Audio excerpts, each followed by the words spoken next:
नमस्कार, हलचल UP news में आपका स्वागत है। मैं लवकुश शर्मा। आइए देखते हैं इस वक्त की खास खबर। हंडिया में मनाया गया वीर शहीद अब्दुल हमीद की शहादत दिवस। अब्दुल हमीद की प्रतिमा पर माल्यार्पण कर किया गया नमन। खबर प्रयागराज जनपद के हंडिया तहसील क्षेत्र की है, जहां हंडिया तहसील क्षेत्र के अंतर्गत आने वाले हंडिया कस्बा वार्ड नंबर 13 स्थित वसी गेस्ट हाउस में यूआईएफ इदरीसी समाज के तत्वाधान में मंगलवार को भारत पाक युद्ध के दौरान देश की रक्षा करते हुए शहीद हुए वीर अब्दुल हमीद की 58वां शहादत दिवस मनाया गया। कार्यक्रम में मुख्य अतिथि के रूप में आए शहीद वीर अब्दुल हमीद के नाती जमील अहमद और उनके उस समय के ड्राइवर नसीम और विशिष्ट अतिथि के रूप में आए विधायक हंडिया हाकिम लाल बिंद ने सर्वप्रथम देश के लिए शहीद हुए वीर अब्दुल हमीद की प्रतिमा पर माल्यार्पण कर नमन किया। तत्पश्चात कार्यक्रम में मौजूद लोगों के द्वारा मुख्य अतिथि व विशिष्ट अतिथि का माल्यार्पण कर स्वागत एवं अभिनंदन किया गया। कार्यक्रम का आयोजन डॉक्टर मुख्तार अहमद व जमील अहमद के द्वारा किया गया। कार्यक्रम को संबोधित करते हुए मुख्य अतिथि शहीद अब्दुल हमीद के नाती जमील अहमद ने कहा कि देश के लिए बड़े सौभाग्य की बात है कि लोग वीर अब्दुल हमीद की वीरता को याद करते हैं। उन्होंने कहा कि सरकार को बहुत सी चीज़ों पर ध्यान देना चाहिए। आज के युवाओं को वीर अब्दुल हमीद से लेकर भगत सिंह और तमाम हमारे जो देश के शहीद हैं किताबों की सिलेबस में लाकर उनके बारे में जानकारियां देनी चाहिए। उन्होंने कहा कि आज बॉर्डर फिल्म दिखा करके तारा सिंह को लोग याद दिला देते हैं, लेकिन वीर अब्दुल हमीद, वीर भगत सिंह और तमाम हमारे जो परमवीर चक्र से नवाजित शहीद हैं उनके बारे में आज की युवाओं से पूछा जाए तो पता ही नहीं है। उन्होंने देश के प्रधानमंत्री नरेंद्र मोदी को धन्यवाद देते हुए कहा कि जिन्होंने एक एक आइसलैंड करके दुनिया के 21 परमवीर चक्र के नाम पर उन्होंने अंडमान निकोबार में नाम दिया है। अपनी बातों के अंत में उन्होंने कहा कि मैं सरकार से इस दिन छुट्टियों के लिए पहल नहीं करेंगे, लेकिन मैं चाहूँगा कि इस दिन सारे स्कूलों में एक अलग से चैप्टर पढ़ाया जाए जो कि वीर अब्दुल हमीद और तमाम देश के अन्य शहीदों के लिए हो, जिसमें हमारे बच्चे को देश के लिए मर मिटे इन वीर शहीदों के बारे में पता चल सके। कार्यक्रम में मुख्य रूप से विधायक हंडिया हाकिम लाल बिंद, एसीपी हंडिया सुधीर कुमार, क्षेत्रीय मंत्री काशी क्षेत्र अल्पसंख्यक मोर्चा भारतीय जनता पार्टी सैफुल अब्बास, हाजी अब्दुल समद इदरीसी यूआईएफ राष्ट्रीय सदर, हाजी मोहम्मद शमीम इदरीसी यूआईएफ राष्ट्रीय महासचिव, डॉक्टर मुख्तार अहमद इदरीसी जिला अध्यक्ष प्रयागराज सहित भारी संख्या में लोग मौजूद रहे। परमवीर चक्र विजेता शहीद वीर अब्दुल हमीद के शहादत दिवस के रूप में 12 सितंबर को इंडिया में जो है रखा गया है। इस कार्यक्रम में मुझे सौभाग्य हुआ कि मुझे बुलाया गया और आज मुझे ये महसूस हुआ हिंदुस्तान के कोने कोने में जिस तरीके से वीर अब्दुल हमीद जी का नाम और वीर अब्दुल हमीद जी की वीरता को लोग याद करते हैं। सच में आज देखने को हंडिया में मुझे मिला।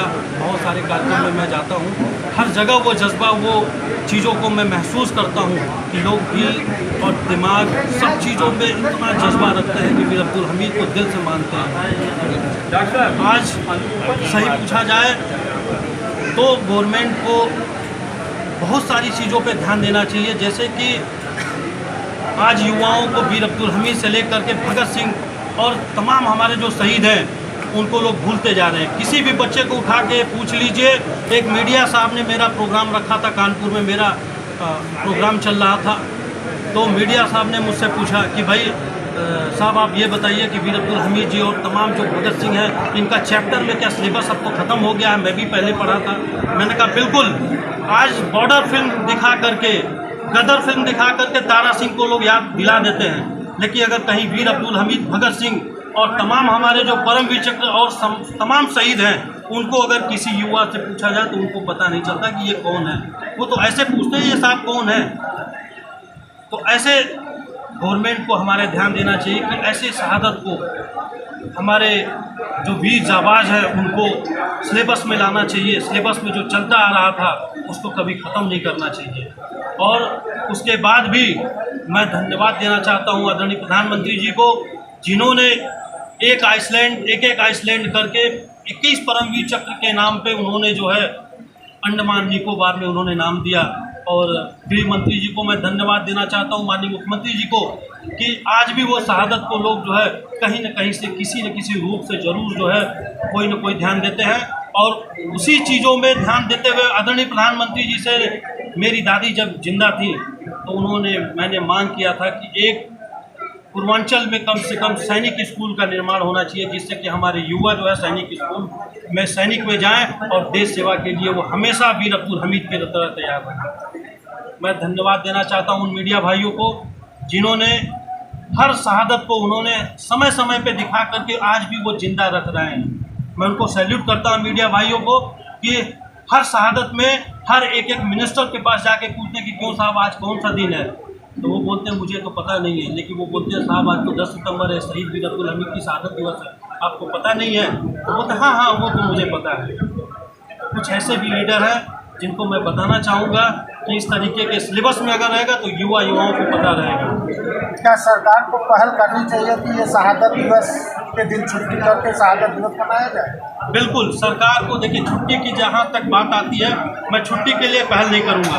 मैं ये चाहूँगा कि उस दिन सारे स्कूलों में एक अलग से चैप्टर पढ़ाया जाए जो वीर अब्दुल हमीद और तमाम अन्य शहीदों के लिए हो। उससे बच्चों को पता चलना चाहिए, अपील है कि बच्चों को पता चलना चाहिए कि वीर अब्दुल हमीद कौन थे। और अगर छुट्टी होती है तो बच्चे घर पे जाएंगे, उनको तो ये भी पता नहीं होगा कि साथ छुट्टी किसके लिए हुई। बहुत बहुत धन्यवाद आप सभी लोगों को। बहुत बेकार हो गए, बार बार उनको उल्टी होती रही। हम लोगों ने ये समझा कि शायद हमको कालरा हो गया, मगर वहाँ इतनी जल्दी दवा का कोई इंतजाम नहीं था। अंधेरी रात थी, दुश्मन जो था वो हमारे सर पर बिल्कुल खड़ा था, कुल 500 गज की दूरी पर था वो। उसमें हमें ज़्यादा हरकत करने की इजाज़त नहीं थी, जान का खतरा था। मौके पर ये सब बातें देखते हुए हमने उनके साथ जो साथ निभाया है और इन्होंने हमको वॉलंटियर मान लिया था कि हमको अगर वो लड़ाई लड़ना है, पाकिस्तान से मुकाबला करना है तो हमको ड्राइवर नसीम दे दो जो डेली परेड में रहा करता है। हमें उसकी ज़रूरत है कि उनके पास एक जाट ड्राइवर सुल्तान करके था, तो पहले ही दिन उसके कपड़े ख़राब हो गए थे। जिस वक्त पाकिस्तानी टैंकों का बम 7 बम इकट्ठे आए, 7 टंकी चल रही थी और उसमें वो घबरा गया, उसके सारे कपड़े ख़राब हो गए और रोने लगा, चिल्लाने लगा। तब उसके बाद हमीद ने कहा कि इसको भगाओ यहाँ से, तो बंदूक कर दिया, गाड़ी हमारी ख़राब हो गई और इसको हटाओ यहाँ से, जल्दी भगा दो। तो उसको भगाया तो एक बहाना उसका ये था कि जान बचाने की, उसको भेज दिया पीछे। तो उसके बाद उन्होंने कहा कि अगर लड़ाई लड़ना है तो हमको नसीम ड्राइवर दे दो, कहीं क्या खूबी है उसके अंदर जो तुमको दे दिया जाए, उसको आगे से बुला पीछे किया जाए। कहीं उसकी खूबियाँ आपको नहीं मालूम है, उसकी खूबियाँ मुझे मालूम है। उसका एक्शन जो है वो ज़बरदस्त है और जो एक्शन नहीं कर पाएगा इस हथियार के ऊपर वो बच नहीं कर पाएगा, खामखा उसकी जान चली जाएगी। और टारगेट नहीं बनाना है हमको लड़ाई लड़ना है।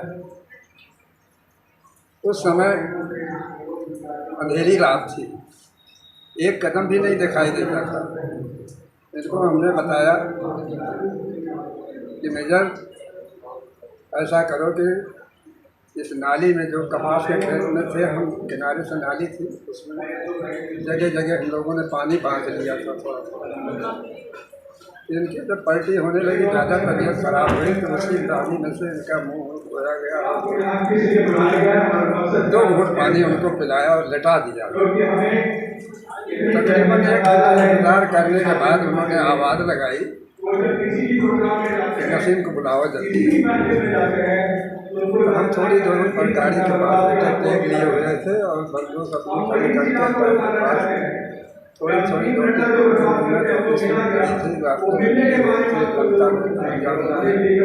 उनकी औरतों ने गाड़ी चलते हुए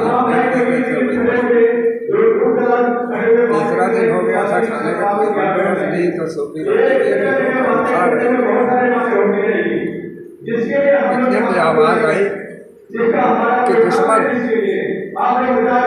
थे तो हम कहने के लिए 5 आदमी थे, मगर ये कि जब ये आवाज़ सुना तो लोग बिखर गए, अंदर के भाग लिया अपना हथियार अपना हथियार, बड़ा हथियार हमारे जैसे को मारा था, वो ऊपर तीर के ऊपर सेट कर दिया जाता है,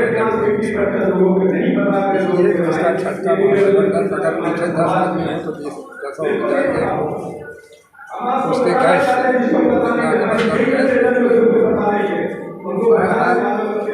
ये किस्सा होता रहा, बार होता रहा, लोग आते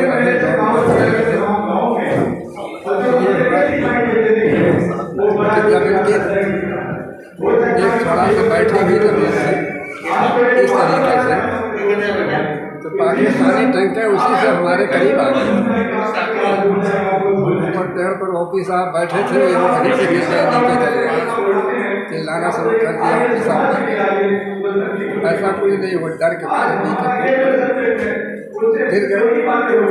उसके बाद उठाया, इतने ये टैंकें जो है पाकिस्तानी जो तीन चल रही थी, वो कहना हमारे करीब इतने करीब पहुँच गए कि कुल 150 गज ऐसे रंज में आ गए कि बंदूक से कोई बात नहीं कर सकते, बंदूक का उसमें सवाल नहीं था, वो था तो पे चल रही थी। और सोच के अंदर इतना बड़ा टुकड़ा ही करने को बहुत है, मगर ये है कि जिसकी ट्रेनिंग सही रही, जिसको कुदरत ने चाहा बताने के लिए नहीं चाहा सवाल ये है कि कहानी ये बड़ी लंबी है, एक दिन में ख़त्म होने वाली नहीं है। जब ये तुम्हारी इजाज़त नहीं देती है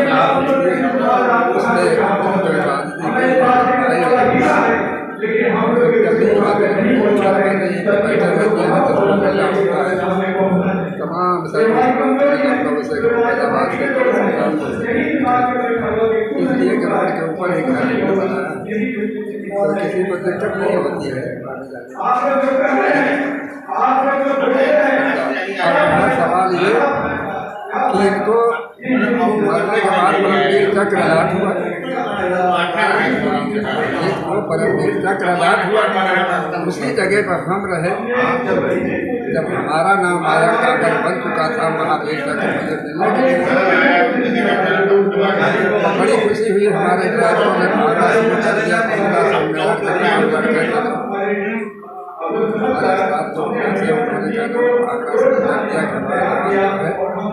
महावीर तक का आगे हो गया।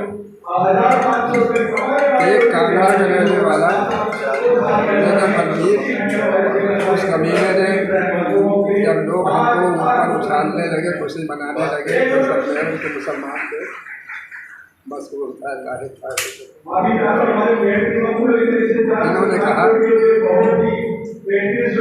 जोता हुआ खेत था, हम पेट्रोल डालने के लिए आए थे, डालने की क्या बात है।